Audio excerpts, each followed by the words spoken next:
Detective Inspector Dean Thomas from the Victoria Police Homicide Squad. Police were called to an address in Bicknell Court, Broadmeadows, at about 2 a.m. this morning after 4 deceased people were found in a property in that court.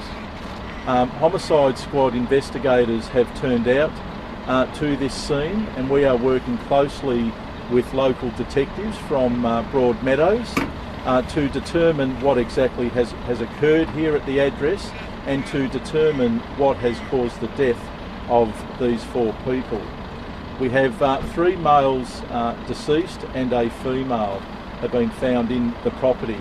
Whilst they have not yet been formally identified, we believe males to be 37 years of age, 32 years of age and 17 years of age, and the female to be 42 years old. So as I say, they have not yet been formally identified. We are endeavouring to do that as quickly as we can. So we're working closely here with our crime scene examiners to examine the scene to determine what exactly has gone on. So I appeal to anybody that may have any knowledge of what's occurred here at this particular property in Bicknell Court, Broadmeadows, to please share that with Crime Stoppers or their nearest police station. Were they all together in the same room? Yes, they were. They're all in the same part of the property. It appears, they may have been, sitting down, and they've been found deceased in the same part of the property. Which is the lounge room? Yes, it is. And none of them on the floor? We believe that, there's some on the floor, yes, and so as I say, we're trying to determine exactly what has occurred, and we appeal for anybody that has any information to share that with us. How many were residents there? We believe 1 to be a resident, and we believe 3 to be visiting the address. And the circumstances of them being found? They were last seen alive about 2 a.m. yesterday morning, Monday the 24th of June. They were last seen alive by a neighbour. I think some people had attended the property, but no one came to the door, and it wasn't until late last night that a neighbour has gone and peered in a window and seen one of the deceased, and has then forced entry to the property and located the 4. And following that, emergency services were contacted and attended the scene. But we don't know what has caused their death. That is a possibility, and that is something that we think may be the case. But again, we've got to keep an open mind to this. Like, it's unusual that we find 4 people, deceased in the one property, potentially from a drug overdose. But we've got to keep an open mind, and until we can confirm that's the case, it could be anything. Do they have obvious traumatic injuries? Look, there's nothing at this stage to suggest that there's been, any acts of violence. But again, there are some injuries that, we need to sort of be able to account for.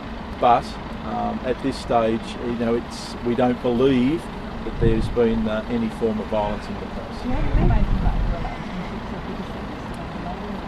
past. We believe that they obviously all know each other. And so we're still working through that. We're speaking to family. As I said earlier, we haven't yet formally identified the 4 deceased, but we're speaking to family, and we're trying to piece together the connections and what in actual fact they were doing at the address. You mentioned that it was unusual, and we've got 4 deaths here, and we've obviously seen a very stricken wounds here. How would you describe this situation? Oh, look, it's very unpleasant, and for the person, to have found them there, very, very confronting, and very traumatic for that person, and of course the families of these deceased. The families they'll want answers as to what has occurred, and that's why we're homicide detectives are working closely with members from Broadmeadows CIU to piece together what's happened, to be able to provide answers to the family as to what has caused their deaths. Did anything trigger the neighbour going to look in the window? Sorry, I missed that. Did anything trigger the neighbour to go look? Well, obviously, nobody had been seen at the address There'd been no movement there since 2 a.m. yesterday morning, so of course the neighbour was concerned and thought he'd go and check, and he found what he did. Is there any drug paraphernalia found in the room or any sign? Look, there's certainly items found within the property that we have to examine that may be drug paraphernalia, but again we've still got to examine all of that. Our crime scene examiners are still working in the scene, and we'll wait to hear more from them. Do you have any concerns about anyone else being, if it is a drug overdose, about this being concerns for other members of the community? Of course. That's why we need to get to the bottom of what's happened. We need to understand what has caused their deaths, because it's not obvious to us at this point. And that may take some time for analysis to be done of different sort of items, but we want to know the answers to that so that we can understand what has happened. And obviously, as I said earlier, it is unusual to find 4 people deceased at the one location. It may be from a drug overdose, it may not. So we've still got to determine what has happened. I believe one of the 4 was known to police, is that right? And are others also known to police? Yes. How many? I believe at least 3 of them I know were known to police. Yes. The 3 elder people? Not the youngest? No, I believe the youngest may have been known to police, but again, we're still piecing it together at this point. Can you rule out which one you believe wasn't known to police? The 32-year-old male, I don't know at this point, but I believe the other occupants were known to police. The neighbour who found them said he was uncle of the 17-year-old relationship. As I say, we're still speaking to him. He's very traumatic. It's been through a terrible sort of situation to find these people, but we believe that to be the case, that he is an uncle of the 17-year-old, but we're still working through that at this point. Is it still being found? Sorry, I missed that. I won't go into that, but it's they're things that we just need to account for. We've still got a lot of work to do. As I say, work with our local detectives, with our crime scene examiners, our pathologists, and so we have a lot still to do. At this stage, but as I said, it's unusual to find 4 people deceased at the one location. So yes, that is the case. So to get the answers that we were talking about, can you briefly take us through the process now that will help you establish those things? Yeah, well look, we've got to finish our crime scene examination with our crime scene examiners at the scene.